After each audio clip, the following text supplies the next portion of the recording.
এই পৃথিবীতে আমরা প্রকৃতির নিয়মে আসি, আবার প্রকৃতির নিয়মে চলে যাব। আমরা প্রকৃতির সন্তান। আসলে আমরা আমাদের সৃষ্টিকর্তা আমাদেরকে এই পৃথিবীর ভূখণ্ডে পাঠিয়েছেন, যাতে আমরা আমাদের সৃষ্টিকর্তার কৃপা এবং সৃষ্টিকর্তার সঠিক সাজানো পথে এবং সুন্দর পথে সঠিকভাবে চলতে পারি। তার জন্য আমাদের এই পৃথিবীতে আসা। আমরা কেউ একাকী এই পৃথিবীতে আসেনি। আমাদের মাতা পিতা এবং প্রকৃতির নিয়মে উপরওয়ালার ইচ্ছেতেই আমরা এখানে এই ভূখণ্ডে প্রেরণ হয়েছি, যাতে আমরা সঠিক মাত্রায় সঠিকভাবে ভালো কিছু করতে পারি। ভালো কিছু করে আমাদের সফলতা, আমাদের এই ভূখণ্ডে জীবনযাত্রা সম্পর্কে সঠিক ধারণা মোতাবেক চলতে পারি এবং থাকতে পারি। আমরা কেউ চিরদিন এই পৃথিবীতে থাকবো না। আমরা প্রকৃতির নিয়মেই এসেছি, আবার প্রকৃতির নিয়মেই এই পৃথিবী থেকে চলে যাব। কিন্তু আমরা এই পৃথিবীতে জন্মের পর থেকে যত দ্রুত বড় হচ্ছি, তত দ্রুতই বিভিন্ন অনৈতিক কাজের সাথে যুক্ত হচ্ছে।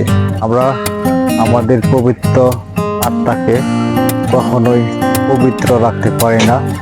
তার কারণটা হচ্ছে আমরা আমাদের পথ চলা ভুল পথে, অনৈতিক পথে, বিভিন্ন খারাপ পথে আমরা যখন চলি, তখন আমাদের অনৈতিক চলাফেরার কারণে আমাদের পবিত্র আত্মা অপবিত্র হয়ে ওঠে, যার ফলে আমরা কখনোই আমাদের জীবনের সব কিছুই পূর্ণতা পাই না। আর বিশেষ করে আমরা কখনোই আমাদের যে অন্তরাত্মা, সেটাকে আমরা মূল্যায়ন করি না। আর মূল্যায়ন না করার কারণটাই হচ্ছে আমরা কখনোই আমাদের পবিত্র আত্মাকে বুঝতে চাই না। আমার আমিত্বকেই যদি আমরা না চিনি, আমরা না বুঝি, তাহলে এখানে অন্যকে বোঝার কোনো সিস্টেম আমাদের ভিতর থাকে না। কারণ সবার মন একরকম না, এক একজনের মন এক এক রকম। যেরকম আমাদের চেহারার সাথে, আমাদের কণ্ঠের সাথে, আমাদের চালচলন কেউ কারোর সাথে মিল খায় না, তেমনি আমাদের সব কিছুই পরিবর্তন হয়।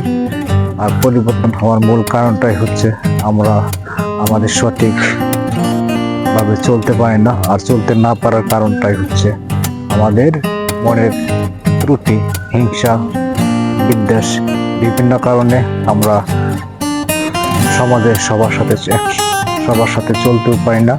আর সমাজে সবার সাথে একসাথে মিলেমিশে না চলার কারণটাই হচ্ছে আমাদের ভিতর দ্বিধাদ্বন্দ্ব, হিংসা থাকার কারণে আমরা কেউ মিলেমিশে এই সমাজে বাস করতে পারি না। তাই আমাদের সঠিক পথে যদি আমরা সঠিকভাবে চলি, তাহলে কিন্তু আমরা সমাজে কল্যাণকরভাবে বসবাস করতে পারি। সবাই ভালো থাকুন, সুস্থ থাকুন এবং অপেক্ষা করুন আগামী বার্তায়। ধন্যবাদ সবাইকে।